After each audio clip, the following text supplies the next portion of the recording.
The rain had started as a whisper and grown into a steady, cold insistence by the time Amina reached the glass doors of the restaurant. It was the kind of rain that soaked through shoes and settled in bones, the kind that made the city feel heavier than usual. Amina tightened her shawl around her shoulders and looked down at her daughter, Layla, whose small hand was wrapped around her finger. Layla's eyes were too big for her thin face, and her stomach growled loudly enough that Amina felt it echo in her own chest. She hadn't planned to come here. This place was bright and warm and expensive, with polished floors and menus printed on thick paper. But Layla had gone to bed hungry the night before, and when she woke up crying, Amina had known she could not let it happen again. They stepped inside and the warmth hit them like a wall. The smell of food, fresh bread, roasted meat, something sweet and buttery, made Layla's grip tighten. Amina felt her heart twist. She had 27 rupees in her pocket. Counted and recounted so many times it felt worn thin. It wasn't enough for a meal, not here, not anywhere decent. Still, she approached the counter, rehearsing the words in her mind, telling herself to speak clearly, to keep her voice steady, to not let shame break through. People stood behind her in neat clothes, tapping their phones, talking about meetings and plans. Amina felt like a shadow among them. The manager noticed her immediately. He was a tall man with slick hair and a tight smile that never reached his eyes. His name badge read Kamal, and he wore it like a badge of authority rather than identification. He looked Amina up and down, his gaze lingering on her worn sandals, her faded shawl, the way Layla's dress had been mended at the hem. His smile sharpened. "Yes," he said, his tone already impatient. Amina swallowed. "Sir," she began softly, "I know this is not usual, but my daughter hasn't eaten. If there is anything, leftover bread, soup, anything at all, I would be grateful. I can pay a little." She held out her hand, palm open, the coins glinting dully under the lights. Kamal laughed, a short, sharp sound that turned heads. "This is a restaurant, not a charity," he said loudly. "Do you see a sign that says free food?" A few people snickered. Layla shrank closer to her mother, confused and frightened by the sudden attention. "I'm not asking for free food," Amina said quickly, her face burning. "Just something small. I'll clean, I'll help in the kitchen." "Enough," Kamal interrupted, waving a hand as if brushing away dust. "If you can't afford to eat here, don't come in. You're disturbing other customers." He leaned closer, lowering his voice just enough to feel like a secret meant to sting. "People like you should know your place." The words landed like blows. Amina felt tears prick her eyes, but she blinked them back. She had cried too much already. Cried in the dark when Layla slept. Cried in the mornings when hope fell thin. She would not cry here. She turned to leave, her hand trembling as she guided her daughter toward the door.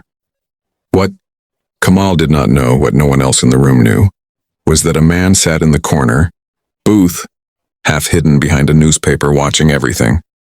He was dressed simply, without the usual markers of wealth, his hair slightly disheveled as if he'd forgotten to care. His name was Imran Siddiqui, and he was the CEO of the restaurant chain.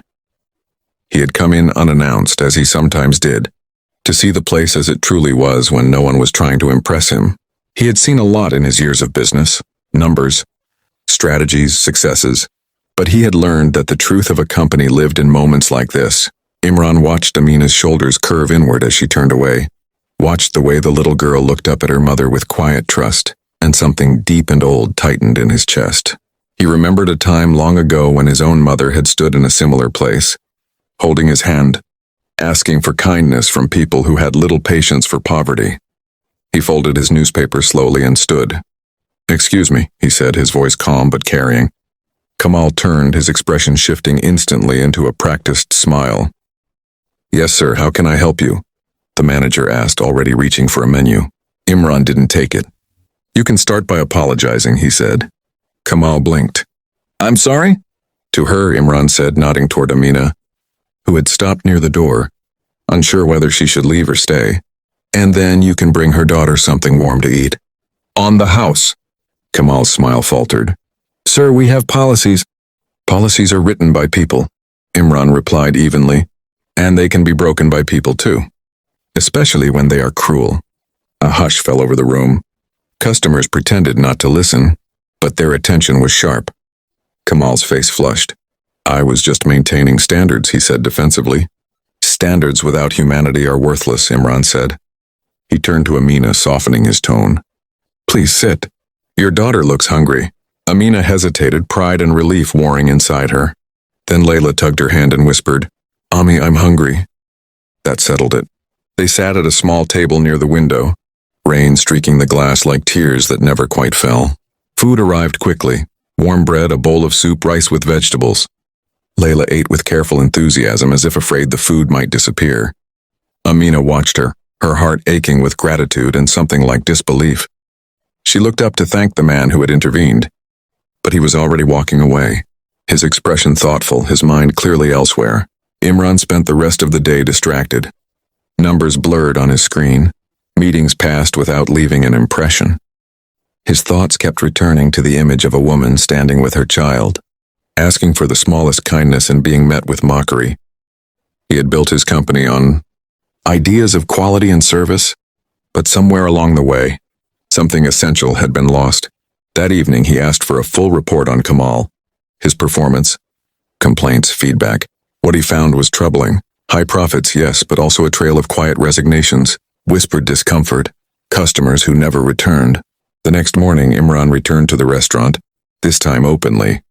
The staff lined up, nervous and attentive.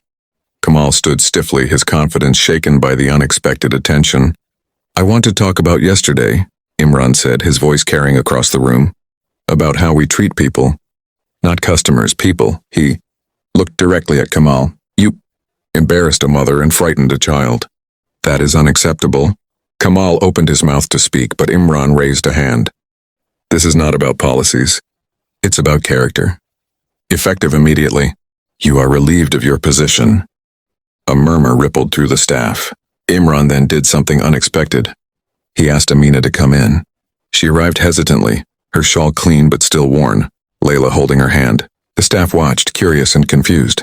This woman, Imran said, showed more courage yesterday than many people do in a lifetime. She asked for help when it was hardest to ask. He turned to Amina. I don't know your circumstances, but I know strength when I see it. If you want work, we would be honored to have you. Amina's breath caught. Work? She repeated. Yes, Imran said gently. Fair pay, respect, and meals for you and your daughter. Tears finally spilled over, silent and unstoppable. She nodded, unable to speak. Layla looked up at her mother, smiling for the first time in days, a small, bright thing that felt like sunrise. Months passed. Amina worked hard, learning quickly, treating every customer with the kindness she had once needed. The restaurant changed. Staff turnover slowed. Laughter returned to the kitchen. Customers lingered longer. Imran watched from a distance, satisfied not with the profits, but with the quiet restoration of something human. One evening, as Amina locked up after her shift, she saw Imran waiting. I wanted to tell you, he said, you didn't just change your life. You reminded all of us what matters. Amina smiled, tired but proud. You were watching, she said softly. Yes, Imran replied, and I'm glad I didn't look away. Outside, the rain had stopped. The city felt lighter, as if even it had learned something that day. A mother and her daughter walked home together, fed and hopeful, while a man who owned many things learned the value of a single act of kindness. And somewhere between warm soup and a brave question, the world shifted just enough to matter.